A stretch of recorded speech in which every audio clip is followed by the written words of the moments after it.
Well, hello, everybody. I am so excited because today I have my friend Brianne Hanson on the show. And today we are going to change things up a little bit because I'd love to add a little spice. So today we're going to turn the tables, and I have Brianne here who's actually going to be asking me some questions. So Brianne, first off, tell us a little bit about yourself. Yeah, for sure. First of all, I'm super excited about this. It's going to be really fun.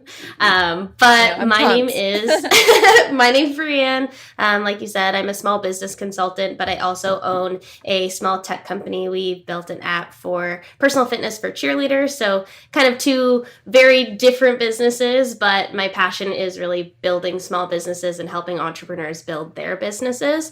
So that's what I do. And that's also how we got connected, is through, other entrepreneurs and this whole crazy entrepreneurial world and being female bosses and, doing our best. So I'm super excited about today, and I want to learn more about your story, because what's really cool is I feel like we became really fast friends, but yes. I feel like I could get to know you a little bit more. So I'm excited about today. I know we are fast friends. I was just telling Brianne before we got on the call, I was like, I was thinking about it after we hung out the other day via Zoom. You could be a part of my family. Everybody in my family has a B name, so we'll just adopt you, move you into the States, and it would just make sense. I'm ready to move to Florida. It'll be a whole lot warmer there. I guess the one thing I did miss is I am Canadian. I'm from the Toronto area in Ontario. So definitely different weather right now. I'm looking outside to 3 feet of snow, and you're probably looking out to the sunny palm trees. I'm wearing a mini skirt today, so do you hate me? Oh, yeah, definitely. I'm wearing a top, but on the bottom, I'm in sweatpants. Yeah, definitely keeping warm. Okay, cool. So let's get started. I want to know your story. So what got you into entrepreneurship? What was in your heart that told you that you wanted to shift from corporate to entrepreneurship? Sure. So my entrepreneur story is it's a roller coaster, as most people's are, every entrepreneur really. But I started at a very young age, and I feel very fortunate about that. I started when I was 16. I was in high school. I know. I was in high school, and all the girls at school were carrying Coach bags, Louis Vuitton. And I was 16. I can't afford that. And my parents sure as heck weren't going to buy that for me. So I have been sewing since the second grade. And so I was like, you know what? I'm going to make my own purses. Let's just have a fun project. So I started making them for myself, and it got a lot of attention at school with my teachers, friends, strangers. If I was at Starbucks with my mom or something, people would comment on my handbags and were like, hey, where did you get that? And so after enough of this happened, I went to my parents. I said, hey, can I borrow $300 and go to Joann's fabric store? And I think I want to start a purse business. And my parents were like, yeah. So my parents are also entrepreneurs. My whole family is. So they loved it. They were all on board. And I just did it. And so I went, and my mom would call me the purse elf, because at night, school nights, she'd go to bed and she'd wake up, and then I'd have all these purses made. And this is before Etsy was a thing. So I created a website myself. It was one of those classic entrepreneur things where it's like website minutes. I'm like, cool, I could do that quickly. And it's like weeks of hours and midnight, past midnight. And I built this website, and I just loved it so much. I was so passionate about it. I drove a little Volkswagen Bug in high school. I had a little magnet on the side of my car, advertising my purse business. I was just all in. Oh my God, I love that. So I got to be known as a purse girl, but I loved it. And so I actually, it got some momentum. I got recognized by the Olsen twins at one point, which I was ecstatic. Stop. Yeah, I think I was 17, and yeah, I know, I was about to cry. But oh my God, in the early 2000s, that would have been huge. Yeah, I was so excited, but here I am, making purses at night, in high school, and but I loved it, and that's where my heart was, and I was like, you know what? I've done this for a really long time. Whenever college came around, I was like, I'm going to pursue fashion in college, because I really see myself building a brick and mortar shop selling handbags forever. Mm-hmm. So, everybody has those initial plans, right? But things change. So I did pursue that in college. I was still selling them out of my dorm room when I started at Virginia Tech, and then I transferred to FIT, the Fashion Institute in New York, still cranking out purses. I actually, at one point, I had strangers knocking on my dorm room saying, "Hey, I heard you sew things. Can you fix my pants? Can you fix my sorority dress?" Like all these random people I didn't even know. That's because at Virginia Tech, especially, nobody had a sewing machine except me.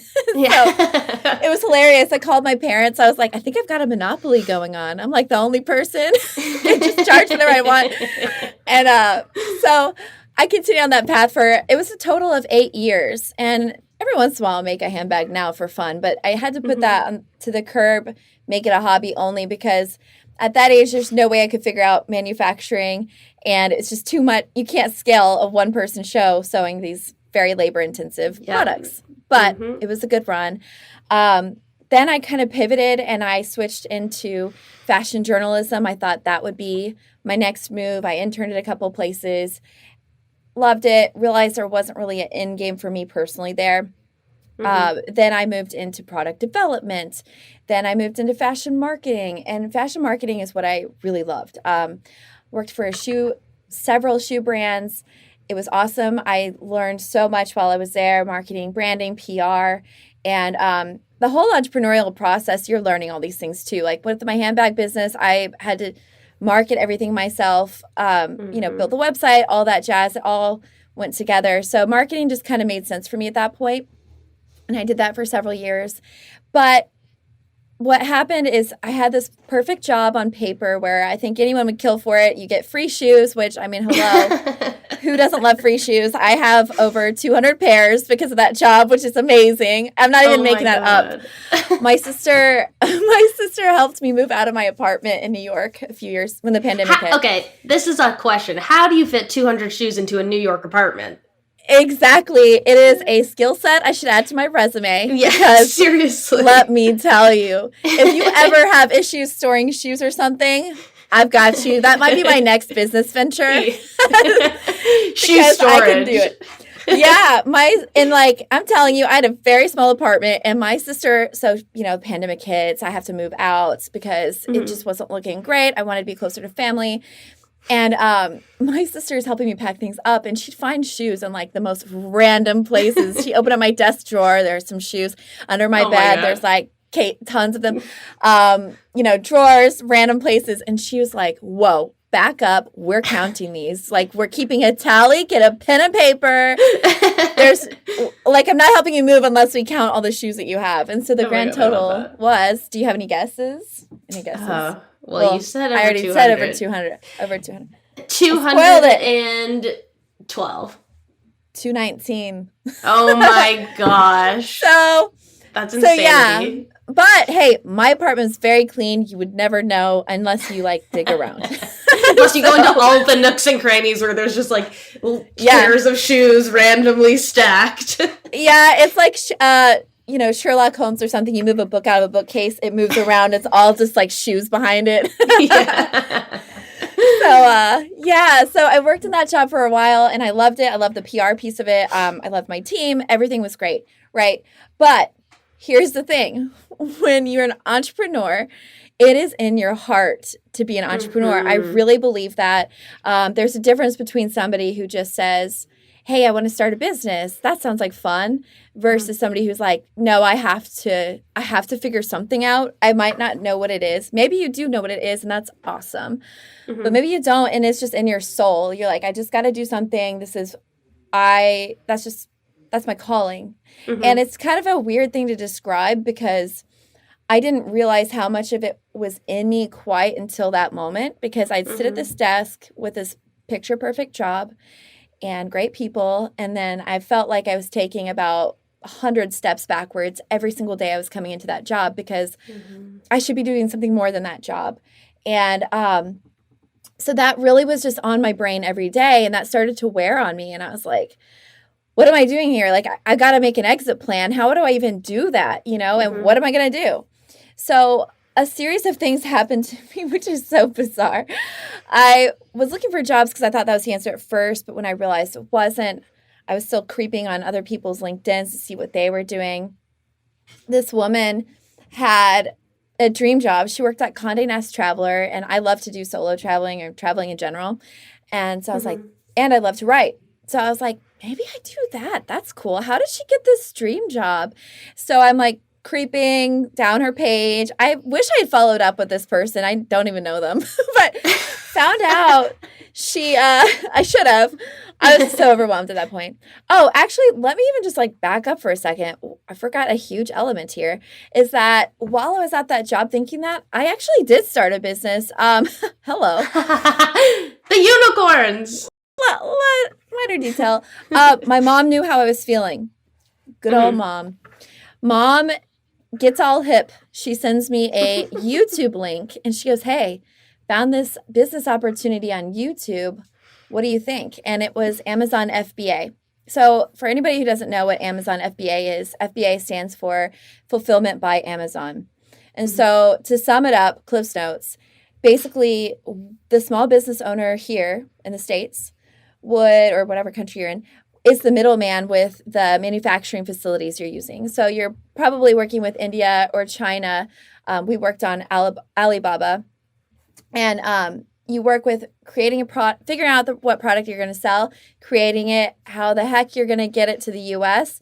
Then you work with Amazon, and then you ship the product directly to Amazon. They pack, pick, ship it for you. Really great. Way harder than it sounded. And but we taught ourselves how to do it. My mom and I were business partners on this, and we ended up selling unicorn party supplies. And it's so funny. And everybody like smiles whenever they hear that. But we were like, well, that's trending. Kids always love unicorns, right? It makes sense. So we did that together, and that was fun. And meanwhile, I still had my marketing job. I was starting and launching this business with my mom. And while I was at this marketing job, I was also bartending on the weekends to make extra money. So I was like the epitome of hustling right here. Like constantly working, constantly just trying to make something work because I know I needed like an escape plan. So once my mom and I launched a product, we sold out. We realized it wasn't as profitable as we wanted it to be. I feel like to make that profitable, and this is just speculation and what I think, you probably have to dump tens of thousands of dollars to make it work. I'm sure there's a hack where you don't, but we couldn't find it. So we decided to kind of put that on the curb, and been there, done that. And then I was still in this job, and here's fast forward to Condé Nast lady, right? So found that I was like, okay, how did she get in this position? Okay, but wait, I have to ask you a question. Yeah. Do you remember her name at least? You don't have to say it. I just want to know. I don't. This lady changed your life and you don't even know her name. I don't. I'm like, God bless you, Condé Nast Traveler lady who I creeped on. Because I think I looked at her page twice and then I just took action. I mean, I was like, that's crazy. No nonsense. Let's make moves. And here's what I took action on. I saw that she had been to the American University of Paris, and it like 7 months prior to me seeing this, I had just taken a solo trip to Paris. So I knew I could go there by myself and do really well. So I was like, oh, Paris. Okay, loved Paris. If it's an American university, they have to speak English, right? So let me see what kind of program she may have taken, because I don't need a degree at this point. I already have one. Don't want another one. So I saw that they had a 3-week creative nonfiction writing program. And I was like, oh, that would be amazing. That just gives me an excuse to go there, brush up on my writing, and then I could actually pursue freelance writing and just do that, bartend on the side if the freelance writing thing took a while to make money. And that could be my great getaway, right? And then I'll figure the rest out later. So I called my parents. They are so supportive. And I was like, so I found this class in Paris. What do you think? And they're like, wow, that's interesting. Cool. Like, do it. I was like, cool, already applied. So I glad you said yes, because I already applied and was accepted and have bought my plane ticket. Right? No, no, it gets even crazier. So I didn't even know if I was in it. Luckily, but I just waited it out, still, applying for jobs. But at this time, it was just like everything in my life was pointing to this, because jobs weren't getting back to me. My resume is not horrible, so it didn't make sense, because I'm like, I follow up like crazy. So it's not like I wasn't responding or something. Nothing was really panning out. I felt stuck. So January rolls around. I get this acceptance letter. I was like, oh my gosh, I got in. This is insane. Like, I'm so excited. And then in November, this is like, I know I'm going off, but November, my best friend, on my birthday, before my birthday brunch, this is where this is going. Yes, I do, and I'm so excited. So she's like, oh, I love her so much. She's amazing. So morning of my birthday, Spice Girl tickets went on sale in the UK only. And so I called my mom and I was like, Mom, am I insane? Should I just buy tickets and just figure it out later? Just go. Because I love the Spice Girls. That is my jam. I've been to all their tours. It was my first concert ever. I am like of the Spice Girl generation. God, I'm so jealous. I know, it's the best. So anyway, I called my mom. I was like, I realize I'm crazy, but like I probably should buy these, right? Or no, maybe I should save my money. I'm not rich over here.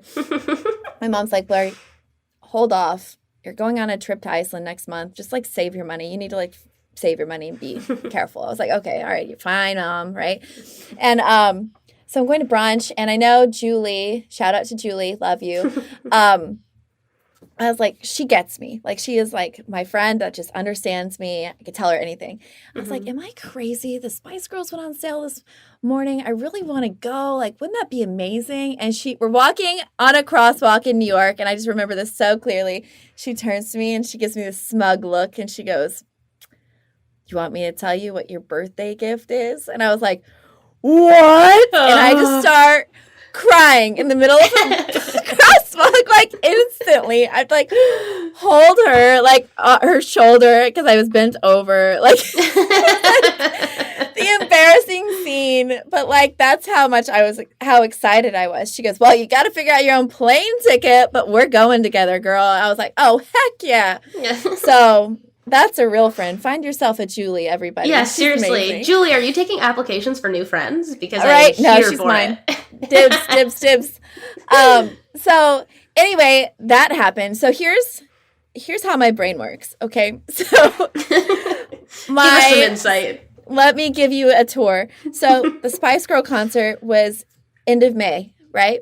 Mm-hmm. And I was still at this fashion job, and then my Paris course was July, and that's 3 weeks. Mm-hmm. So logistically speaking, it didn't make sense to just go to the concert, come back, work this job I wasn't into anymore, and then go back to Europe. Oh, no, it just made ridiculous. Sense to stay Why in would Europe, you do that? right? Right? It's almost like science. So I was like, you know what? I'm just going to line everything else up and just go and enjoy the summer. Like, I'm going to have to work towards it, like save up a lot of money in the meantime. So the 6 months leading up to it, I just saved up money. I was working every day I took off from that job. I was working at the bar on, taking my PTO. Sorry. Working at the bar, working weekends, nights. Like, I was working all the time to save up money for that dang trip, but it was the best decision of my life. I came back. I did do freelance writing whenever I came back. The course was awesome. I learned a lot. It got me better at writing. Plus, just meeting people, life experiences and everything. And you lived in Paris for a couple months. Like, how could you complain, Exactly. Woe is me, right? Life's hard. It was a dream. There's just no other way to describe it. But I came back and I worked my butt off. I continued to bartend because my bar is always amazing. And they're like, anytime you want to come back and be on the schedule again, let us know. Like, for the years I did both jobs. And the last time they did that, like leading up to this trip, I was like, funny you should ask, because I actually do need to be on the schedule in the fall. What do you think? And they were like, wait, really? That'd be awesome. I was like, good, because I'm coming back. And it was fun. It was a fun bar that I worked at. It was like a Columbia student hangout, Upper West Side of Manhattan, like nice people. loved everybody I worked with. I loved the people that came into, like, actually 90% of my friends in New York are because of that job. So I worked at that bartending job for almost 8 years. So I never stopped working there. I was taken off the schedule at one point and they just let me pick up cameo shifts whenever people called out, needed vacation, or I just felt like making more money because I lived right down the street from it. So it was like the perfect setup. So I did that to make it work for 8 years. It paid for my college. So anyway, so perfect. I'm back. I'm bartending. It was perfect. I'm writing for a fashion publication. And then I picked up a freelance styling gig, which was fun. I literally got paid to shop with people that had a lot of money. And I was like, yeah, you should buy that $5,000 dress. Like, cool.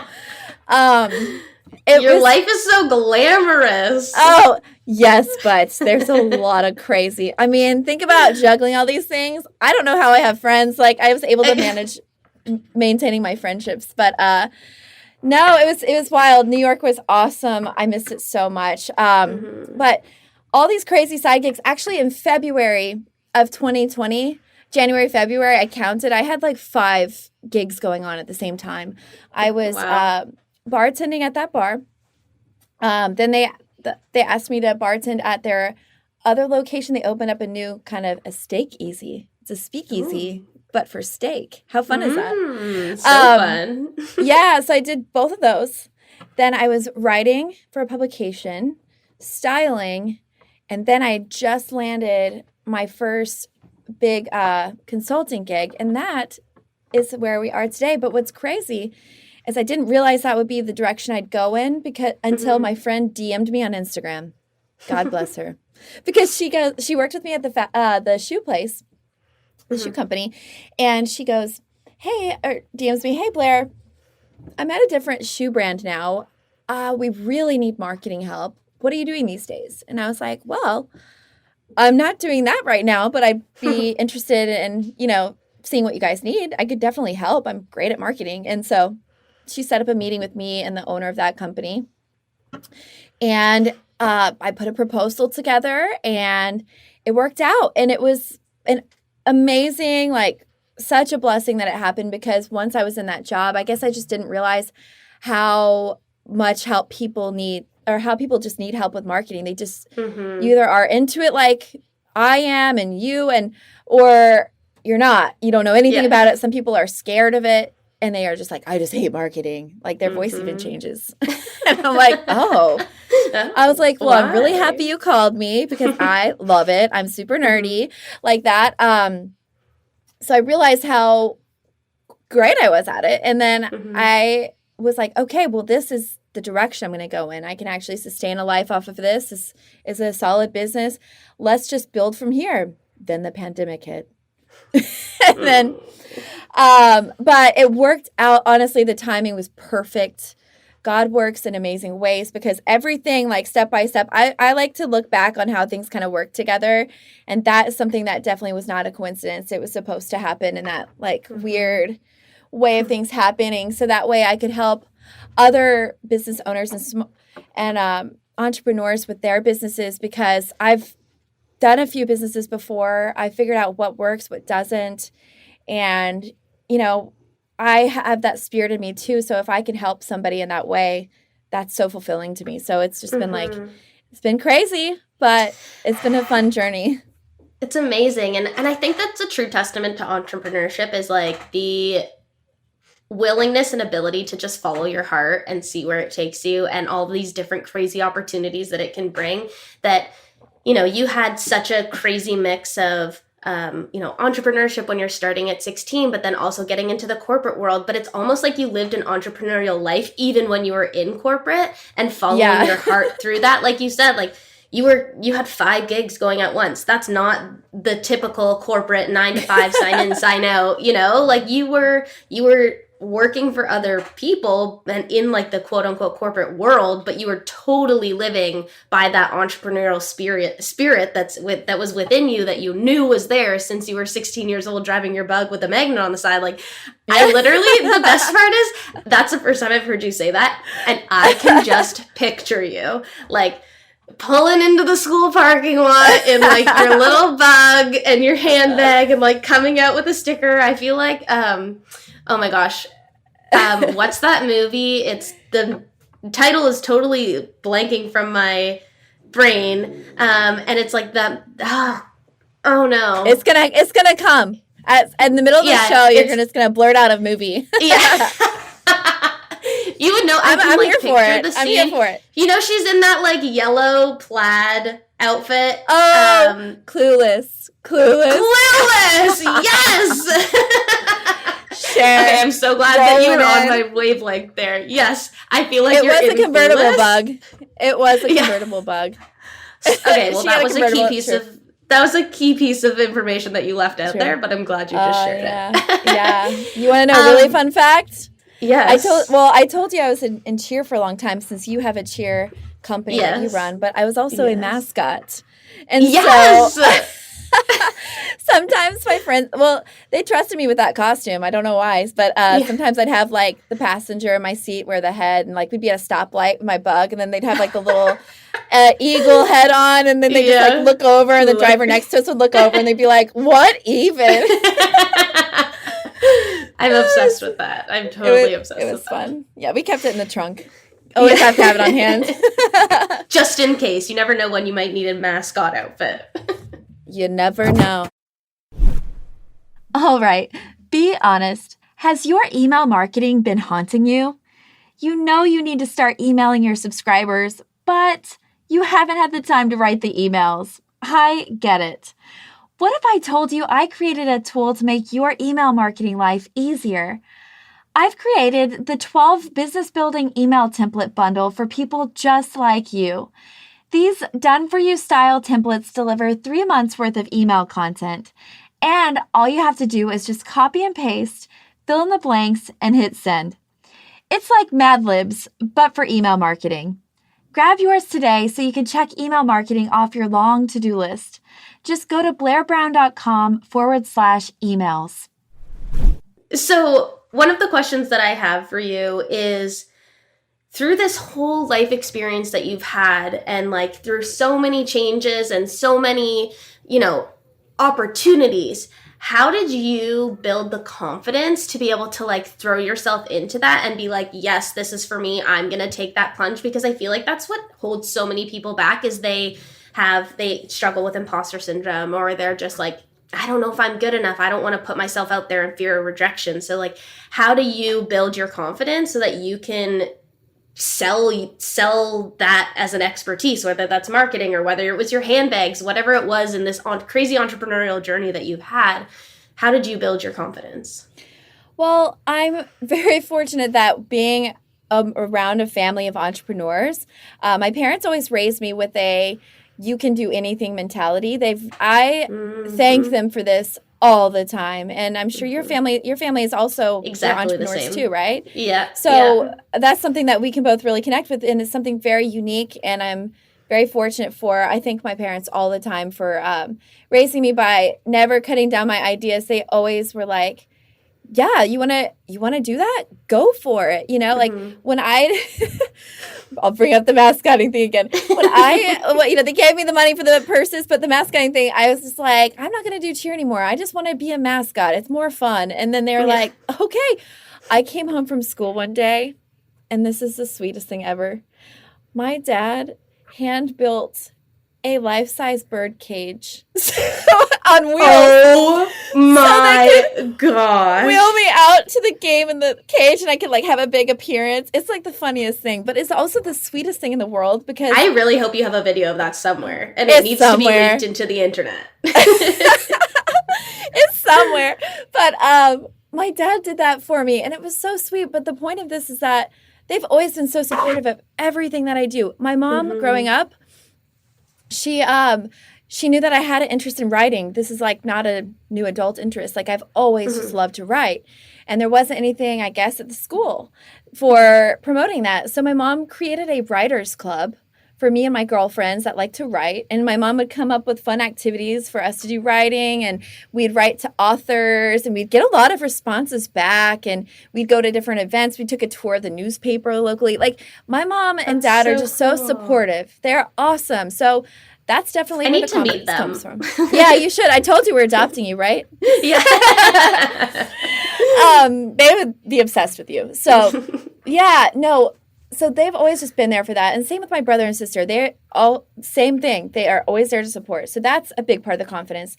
But also whenever you're 16, you're really confident. You don't really think about fear, right? So I had no fear whenever I was under my parents' roof. They were paying for food. I didn't have real worries, I didn't have bills. So that was the thing. And Amazon, but I will say though, after that, whenever I got to college and forward, your confidence gets a little bit more shaken up because you realize people just tell you things are impossible and you start to believe that. That's just the thing. Most normal people, not entrepreneurs, but normal people, they see the barriers like, okay, like, well, that's really hard. Or, well, you have to have $1 billion to set that up and this and that. But if you have to just, in my heart, I just knew I had to do something. And also something that triggered it, I guess, is I'm the friend that my friends have always come to when they have questions about starting their own business. Or they just have an idea about starting a business. My friends have always come to me about that because they know I'm never going to say, nah, that's really hard. You can't do it. They know I'm going to be like, yeah, cool. Heck yeah, jump in. How can I help? Yeah, do it. It's going to be hard, really hard, but let's figure out a plan and just start working on it. And so I think all those things just compiled. And then at one point I was just like, you know what? At the end of the last corporate job I was at, I was like, there's no other choice for me but to figure this out. And so I'm just going to make the jump. I'll bartend and write in between. I'll figure it out. And so that helped just the inside feelings, I guess you'd say, is what got me the confidence. But I will say whenever I started consulting, it was really, the confidence level thing's hard at first, my first consulting gig, because you think that everybody, like, of course they know this marketing stuff, right? But the fact is, no, they hired me for a reason. And after that first gig, my confidence built up more. Then I got a couple of consult calls online. And I was like, I priced it really low at first because I was like, I just want to see what the interest is and like how much I really can help these people, right? I'm not going to charge for something I can't help them with. And so I set up a Google ad and I started getting phone calls from people that I definitely could help. And I started helping them out. And at the end of every single call, they'd be like, wow, I'm so glad that I booked this call. I feel so much more clarity and more confidence going into my marketing plan. And now I have a game plan, things like that. And I was like, wow, this is really helping people. I actually do know something about marketing. It's just kind of, it's funny to say out loud, but I think every entrepreneur feels that way where they're like, 100%. I always tell my mom, I'm like, whenever I'm worried about or nervous about taking a step in a new direction, like, I mean, even my business to where it is today, it's always scary doing something new. Always. Absolutely. Being an entrepreneur is not comfortable. You're always doing scary things. If you're not doing it, you're going to get behind or, it's just up to you to make these scary steps. But I told my mom, I was like, when you're imagining how things are going to work out, I'm like, I just really have to lean on God for this and just know that he put this entrepreneur feeling and spirit and drive in me for a reason. And so I just have to take a leap of faith and just follow God on this journey and just know that he won't hand me something I can't take care of or I can't do it on my own. And so that's a big part of it as well, a spiritual aspect of it. So that's what gets me the confidence. And then, it builds up and then becomes does it become easier? I don't know. I don't think so. It becomes, I think you just become more comfortable with being uncomfortable. Like at first it's so unsettling and you're like, I don't know if I can do this. But then you're like, put this off. Yeah. But then you're we'll do that next week and then the week after and then maybe the other week. Yeah, literally. It's like, it's a roller coaster and it's, I feel like you just keep coming back around, and you get confident, and then you get that gut feeling again because you have to push yourself out of your comfort zone, and you get that gut feeling, and then you get confident. It's just like round and round and round. But it's so invigorating, and like it's like, and then you start to live for that. You're like, okay, I'm getting comfortable. That means I need to take a leap because I know that I'm not growing if I'm comfortable. It's so true, and it's funny because like you said, you just get used to being uncomfortable all the time. And I'm like, now I think you couldn't be more accurate than that statement, because now I'm like, yep, it's gonna be tough. Let's dive right in. It's gonna suck. Let's do it. Yeah. Or I don't want to learn that new social media trick. I'm going for it. But you gotta surround yourself with people that are doing the same thing, so then you can laugh about it like we are now, because it just makes it easier. It's good to have that friendship. 100%. So if somebody is listening to this and they're like, I feel like I have that entrepreneurial spirit, but I have no idea what I'm good enough at to like sell it as a service, or what am I good at to develop a product that people want to buy?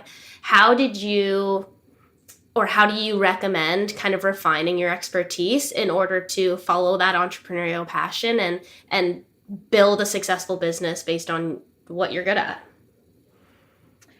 Yeah, that's a hard one, because I had that in between time frame too, where I was just like, well, I really am great at writing and I love it, but I don't see that being long-term, maybe, like a lot of question marks. So I think a good place to start would be, if this is in your heart, sit down and start making a list. Maybe look at 5-year increments of your life. Maybe if you're young and in your 20s, there might not be too many 5-year increments there, but like just start pinpointing, or maybe look at 2 years. Like, what are you passionate about in those time frames? What have your jobs been? Or have you had side hustles? What have those been? Or just your friends. What have your friends asked you for help with? Make a list. You might start to see a trend on there, because, you might sell a service. It might not be in, unicorn party supplies. But make a list, start looking at that. Talk to your friends and family. Look for your most entrepreneurial friend. Because not everybody has a family built of entrepreneurs like us. Yep. If you don't have that, go to the entrepreneur communities. Hop on. I'm sure that there's plenty of people who'd want to hop on a call just to like talk to you for 30 minutes, and because they have been there, and hash out some ideas, bounce things off the wall. There might be industries you don't even know exist that you could help. Do that. If you find something within that area, make it a side hustle. I mean, I'm the queen of side hustles, 5 jobs in that 1 month, and then bartending, right? But have the side hustle, maybe work on that. If it's like, maybe you want to start a little Etsy shop and kind of dabble in that. You're still making money somewhere else, but that's there and you love it, right? See if you really like it. Give it some time. If that's making decent traction, start strategizing if that's your path. Then, if you're doing services, maybe do it at a lower rate just to start, see how confident you are, how great you really are at it, and then build it up from there. But really just try to focus on one thing once you come up with that idea. I think that's probably the biggest takeaway, is focus on one thing. Because if people come to me all the time with like 500 ideas, Brianne, you probably get those people too. And it's like, I love your passion and your drive for this. That's exciting. But we really got to figure out the one thing that you can make successful, because you can't make 20 things successful right now. Maybe later. Exactly. Maybe later. No reason you can't grow. No but reason. Let's start with something that, Let's start with something that actually makes you money before trying to spread it across 20 things, and then you're overwhelmed and then you give up. Don't do that. One thing, there's actually a really helpful book. It's called The One Thing by Gary Keller. And it's unbelievably helpful. It actually makes you think about, I'll link it below too. It really makes you think. Yeah, I'm going to link it. It makes you think about how you handle your day-to-day. It talks about multitasking, building a business, if that's what you want to do, etc. I'm a book nerd. That's definitely been a standout book for me. So Focus on one thing. So, in order to wrap up and like kind of put some things into a pretty bow to give some people some tangible takeaways, what are 3 tips that you have to curate your success? Awesome question. I love that. So I was thinking about this because I was primed with this one. Sorry, guys. Big things. The 3 top things I would lean on would be my core values that my team and I have, actually. And the first one would be ambition. If you have the ambition and the desire to be an entrepreneur in this case, it could be success in anything, though. Success can mean so many things, not necessarily entrepreneurship. It could be anything. But be ambitious about it. Set goals. That's a huge part of ambition, is setting goals, because it's actually been proven that if you write down, like actually write it down instead of just keeping it in your brain, write down your goals, you're 90% more likely to accomplish them than if you don't write them down. So literally, pencil, pen, type it. Doesn't matter. Write them down so that way you actually do them, and make them actionable as well. So do that. And what I recommend is also print them out if you type them, or if you wrote them in a notebook. Keep it on your desk or on your bulletin board at all times. Visit them, look at them, have them be within eyesight, so that way if you're ever stuck or something, you can just glance over and you're like, oh yeah, that's what I want to work towards, because it's not going to do it itself. So definitely ambition, number 1. Also set those goals above and beyond what you think is crazy. Like if you want to make $1 million this year, you say it out loud, write it down. You might put it in the universe. In your heart, be like, ooh, is it possible? Like, that's scary. But then it could become real. Because if you set your goals even higher than what you can even imagine, it's more of a chance of you actually getting there. And even if you happen to land lower than that, that's okay. Like, you're still probably way higher than what you would have initially set the goal to be before. You would have thought, oh, like, I want to make, I don't even want to throw a number out there, but like way less than that, right? If you're gonna reach that and then you fall lower than that number, that's sad. But if you like go shoot for the stars here, I'm super cheesy, just do it. Yeah. It just makes sense. Love it. Another way to curate your success, I will say, you have to have a great attitude. Keep it positive. Stay optimistic, because as an entrepreneur and just general, life is hard sometimes. You got to stay positive. Look at the silver linings. Yes, there will be curveballs. There are going to be plot twists you do not expect. You're going to be upset sometimes whenever you're going after your goals, because it might not be going according as planned in your brain. But if you keep it positive, it's going to give you keep the drive alive, and it's going to keep you pushing forward. And you will be successful if you just keep pushing forward past those. Plus, those little plot twists might be something that 5 years later you're like, wow, I'm so glad that happened. I've had jobs in the past where they were a nightmare, and I was like, you know what? I'm so glad that happened to me. I was miserable, but here's what, 5 years later, I'm like, wow, that happened for a reason. So stay positive and just keep going. Yeah, we all do. And then lastly, I think it's really important when you're curating your success to pay attention to detail and thoughtfulness whenever you put your hands on anything. Because if it's working with a client, they're going to notice that attention to detail. They're going to really value that, because that means you really care about them and their brand and what you're doing. It's also a reflection of you and who you are. And so you don't want to drop the ball on details. You want to look great in their eyes. Helps with referrals. It helps with you as a person, and it makes you feel confident as well, because you've put your best foot forward and no detail was overlooked. So I think that's super important, and that could translate over as well for things like your social media posts. Putting thoughtfulness behind that, client work, family, even friends, spouse, whatever. Just attention to detail and thoughtfulness. So those are really core values of my my company, me personally as well. I love that. I've so loved getting to know you more, learning all of the fun things. Fun. Thank you for letting me chat your ear off, and It's fun to switch things up sometimes, have the tables It turned. totally I'm is. used to interviewing other people, so to be on the flip side is kind of fun. I liked it. Yeah, I love it.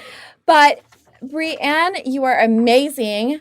I know my audience loves you. They're probably obsessed and already trying to Google you or something. But let's make it easy. Let's make it easy for them. I am going to put your information below this link, but why don't you tell them where they can find you?